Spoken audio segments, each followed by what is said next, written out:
Certainly in the 12 months that preceded the resolution on the presidential elections in late July, investment into Indonesia fell off quite dramatically. In part that was with the general emerging markets sell-off.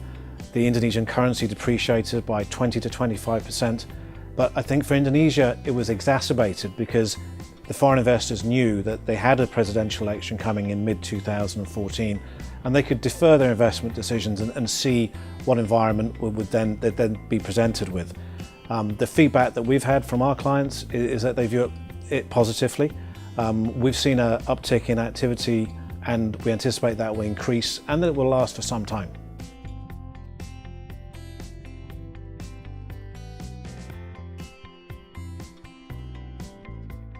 I think there's two main areas for foreign investors to consider.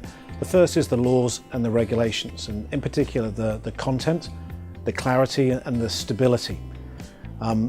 This is an area where Indonesia, like a lot of other emerging economies, suffers a little bit from the lawmaking bodies not being as coordinated as they could have been. So you do get some areas where there's conflict, and others where there's a degree of greyness as to what the position really is. And from our experience, this is where foreign investors really benefit from judgment and experience in helping them navigate through that regulatory environment.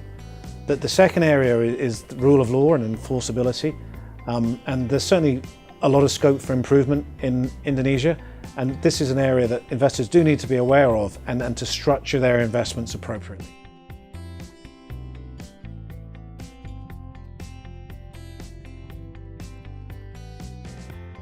Yes, economic nationalism has been a real focus for the foreign investment community in relation to Indonesia, and rightly so, not least because of the issues in relation to mineral processing.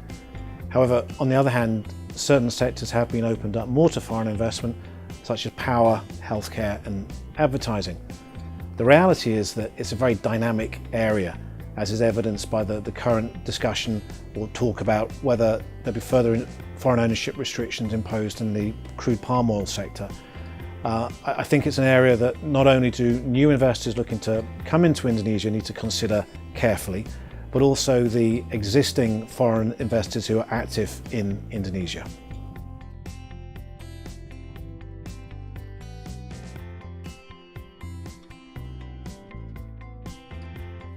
Feedback from our clients is that there's going to be continued interest in the consumer sector. One of our clients described Indonesia as a demographic goldmine.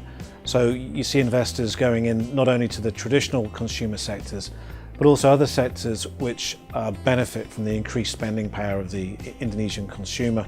So we'll probably anticipate more investment into healthcare and probably technology.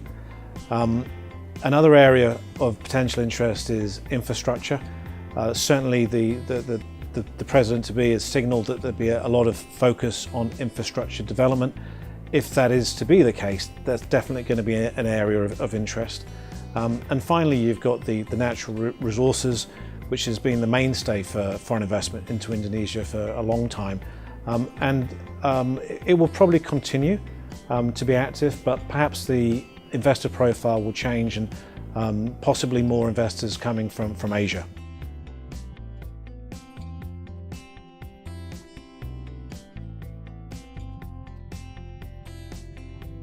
It's interesting that in that 12-month period prior to the presidential election results at the end of July, the private equity investors really did defer their plans for Indonesia. And we're already seeing that they've got a renewed interest for the market. Indonesia is a very important market for private equity funds, particularly those based out of Singapore, Hong Kong, and we would anticipate that this will be a trend that will continue, and we're looking forward to seeing some of the creative solutions that the private equity funds will employ on their investments into Indonesia.